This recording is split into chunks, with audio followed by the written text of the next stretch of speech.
क्योंकि भारत के इतिहास में ऐसा संभवतः शायद probably it's the first of its kind जब इतने बड़े मिलिट्री ऑपरेशन की ब्रीफिंग सेना की महिला अफसरों ने दी। कर्नल सोफिया कुरैशी और विंग कमांडर व्योमिका सिंह ने न केवल ऑपरेशन की तकनीक और रणनीतिक जानकारी शेयर की, बल्कि पूरे हमले के फुटेजेस और जमीनी कार्रवाई की भी पूरा प्लान उससे अवगत कराया। विदेश सचिव विक्रम मिस्री ने ऑपरेशन को बहुत ही संतुलित, बहुत ही मीटर्ड यानी नाप जोक कर तैयार किया गया और उकसावे से बिल्कुल दूर रखकर आगे बढ़ता हुआ ऑपरेशन बताया। और उन्होंने कहा कि इसमें पाकिस्तान के मिलिट्री वाइटल इंस्टीट्यूशंस और सिविल ठिकानों को बिल्कुल भी नहीं छुआ गया। और जो जानकारी भारत के पास है कि इस हमले में सिर्फ आतंकी ही निशाना बने और किसी भी सिविलियन को या किसी भी मिलिट्री एस्टेब्लिशमेंट को कोई जान माल का नुकसान नहीं हुआ। आज सुबह जैसा कि आपको ज्ञात होगा, भारत ने इस तरह के सीमा पार हमलों का जवाब देने और उन्हें रोकने तथा उनका प्रतिरोध करने के अपने अधिकार का प्रयोग किया है। ये कार्यवाही नपीतुली, नॉन एस्केलेटरी, अनुपातिक और जिम्मेदारीपूर्ण है। ये आतंकवाद की इंफ्रास्ट्रक्चर को समाप्त करने और भारत में भेजे जाने वाले संभावित आतंकवादियों को अक्षम बनाने पर केंद्रित है। रात 1:05 से 1:30 बजे के बीच भारतीय सशस्त्र बलों द्वारा अंजाम दिए गए ऑपरेशन सिंदूर के बारे में जानकारी देंगे।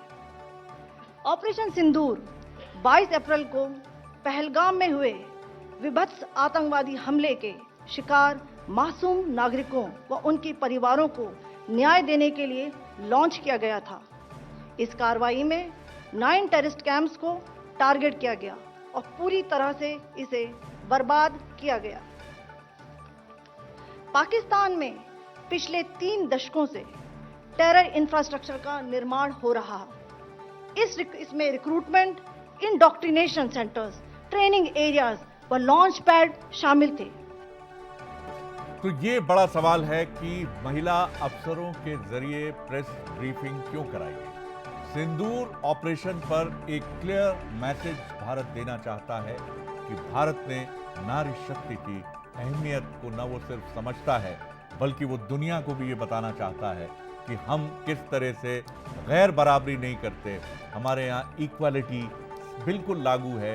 यत्र नार्यस्तु पूजयन्ते रमन्ते तत्र देवता।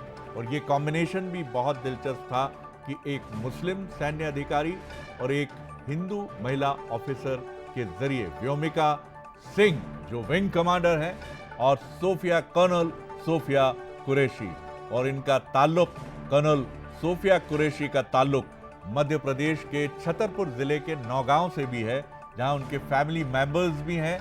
बताई तो वो गुजरात की जाती हैं कि गुजरात से उनके ताल्लुकात हैं, लेकिन मध्य प्रदेश के नौगांव से भी उनका संबंध है और वहां उनका बचपन का कुछ हिस्सा भी गुजरा है। तो दुनिया की तीसरी सबसे बड़ी सेना में नारी शक्ति इक्वली बहुत इंपॉर्टेंट है और भारत ने यह मैसेज दिया।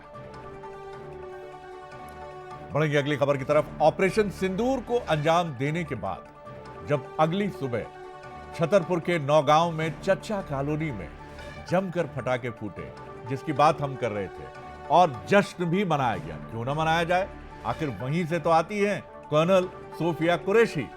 सेना की जवाबी कार्रवाई को देश के सामने रखने वाली ये जाबाज युवा महिला ऑफिसर का घर इसी चच्चा कॉलोनी में है, जहां वो पली बढ़ी। घर में उनके चाचा, चाची, भाई और भाभी रहते हैं।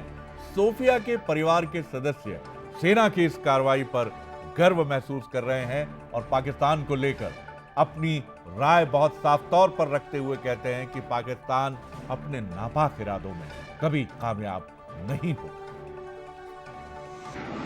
तो मेरी बड़ी बाबू लड़की है सोफिया कुरैशी, लेफ्टिनेंट कर्नल, अभी कर्नल बन चुकी हैं।